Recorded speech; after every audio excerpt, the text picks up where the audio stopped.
Hi, seniors. It's Mr. Chocolate, and I'm here with another Life After Hersey senior session. And this one is on campus safety tips. Now, this might be an area that your parents or guardians are a little bit more concerned about than you. You may be really excited to go away from home or to maybe not have your parents kind of watching everything you're doing so much. And now you're going to be living away, possibly. You're going to be able to kind of do what you want. Maybe there's no curfew on the campus. Maybe there's, a lot of less rules. And that can be, pretty exciting, but it also comes with a lot of responsibility.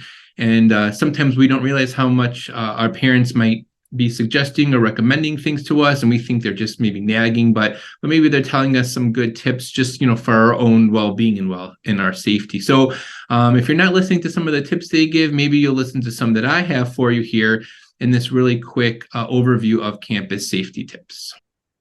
All right, let's take a look at some of the safety tips I have for you and maybe some things you didn't really quite think about. So first and foremost, make sure when you get to campus, whether again you're living there or commuting, all the resources and what all their different plans are, emergency plans, evacuation plans, things like that. So make sure you have all the important phone numbers that you would need for the campus safety, security, police, whoever. Make sure you have those phone numbers in your phone. Make sure you're signed up for alerts.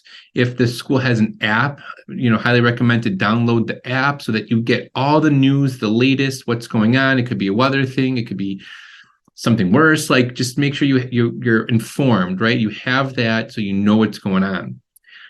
Every campus that I've ever been to has some form of blue light station like the one seen pictured. And so just know where those are, know when to use them. If you're in an emergency or you feel threatened, make sure you do that, or you see somebody else in danger, make sure you utilize those.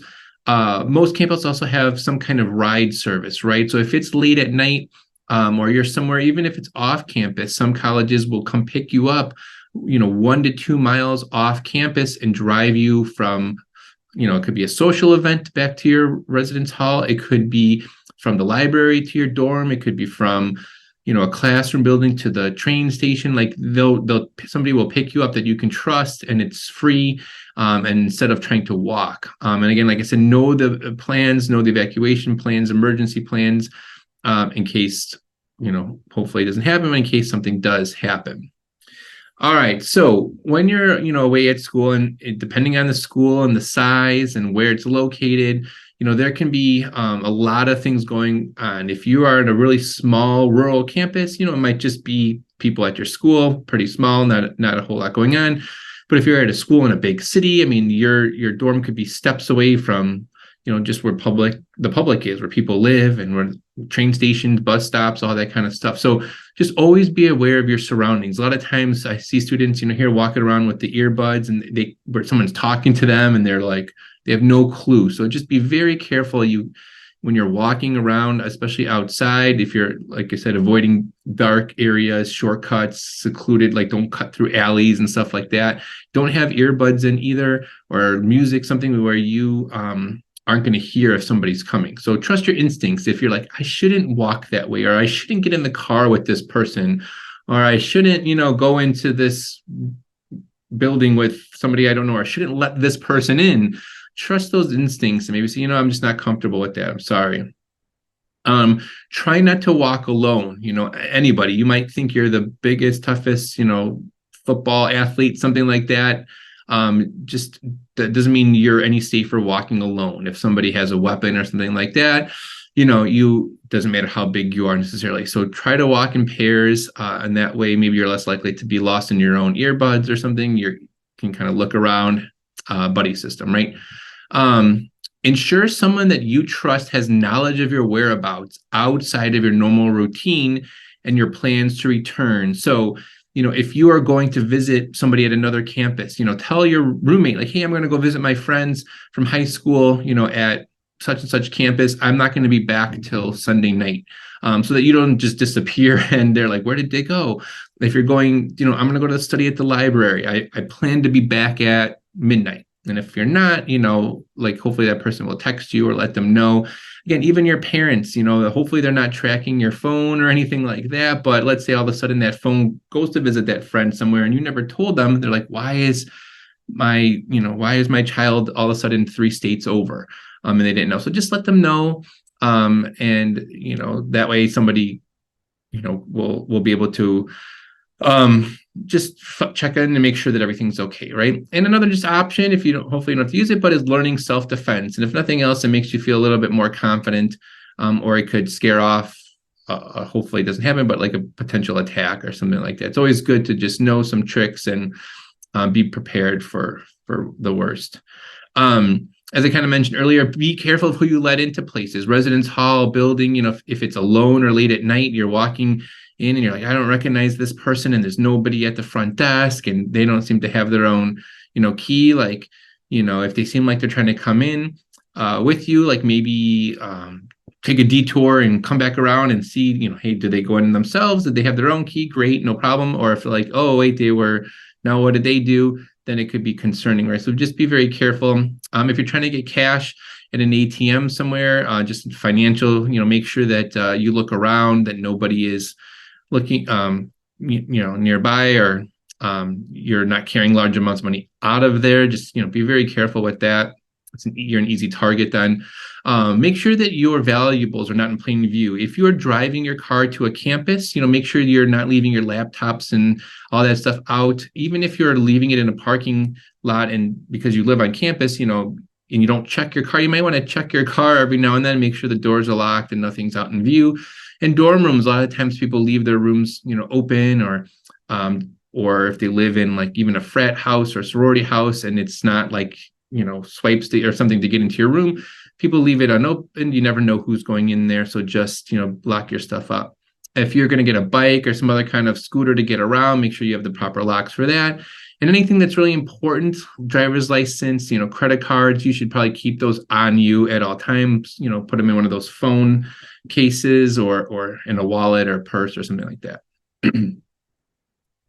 A lot of times now when college students are away from home and their parents, they can be, a prey to scams and fraud. So, don't just think, oh, this person needs my information for school, for something. Like, who are you? What do you need it for? Just always just general good rules, not even, no matter where you're going, don't just click on links you're not sure about. If you bring important documents with you to school, copies of Social Security cards or birth certificates, and you don't need them anymore, you should shred them. Find a place that shreds them. Don't just toss them in the recycling bin so people can see it. You might need your Social Security number for job or things like that. You should try to memorize that and not carry that around with you, because that's really bad if somebody gets a hold of that. Try not to have a lot of credit cards. Watch what if you're living, especially like off campus somewhere, just watch what people are putting in your mailboxes or taking from your mailbox. Make sure if you have a mailbox at school, you lock it up good so nobody can grab stuff out of there, which could have personal information. Just make sure you're monitoring all your online accounts so that, debit cards and stuff, that nothing's getting taken from there that you didn't know about. And then have good passwords and lock your devices, right? Nowadays with laptops and iPads, you just toss it somewhere, somebody could easily grab it. So if you look at this picture, see if there's a way you can get like a lock where you can lock that laptop in your desk in your room, and then only unlock it when you need to bring it to the library or wherever you're going. Of course, as you get older and have more adult responsibilities, you have more decisions to make, right? And so make sure that you are making a good decision, right? When it comes to illegal substances, they may or may not be easier to get. Make sure you aren't making a decision that's going to, affect all the good work you've done so far, get you kicked out of school, get you kicked out of your dorm, get you injured or worse. Really pay attention to what you're doing, putting in your body. Obviously, underage alcohol consumption is illegal. If it's against, especially your housing policy, you really want to be careful of that. You do not want to get kicked out of your room. Review all the rules of your residence hall, right? So if there's quiet hours, if there's whatever, make sure you are following those. And of course, never get behind the wheel yourself or with anyone else if they are under the influence of anything. It can be, it can be definitely a challenge if you're out somewhere and you don't know how to get home. But that's where I said, see what other services your school might offer. If they offer a ride pickup or something like that, it's just make a good decision for your safety and everyone else's. All right, so hopefully a lot of those things are common sense. Hopefully they're things you've heard before, you've heard here, you've heard at home, wherever. But again, when you go to a new place and you're trying to fit in and you want to make friends and you have this newfound freedom that's really exciting, it can also be tough to sometimes make those right decisions in that moment. So really think about it. Think about all the hard work that you've put in to get to where you're going, all of the hard work and sacrifice and possibly money that parents and guardians are putting into where you're going. You don't want to jeopardize any of that, by making poor decisions. And you want to just be as safe as possible, because obviously that's really what's most important, that you come out of this as safe and healthy as possible, mentally, physically, emotionally.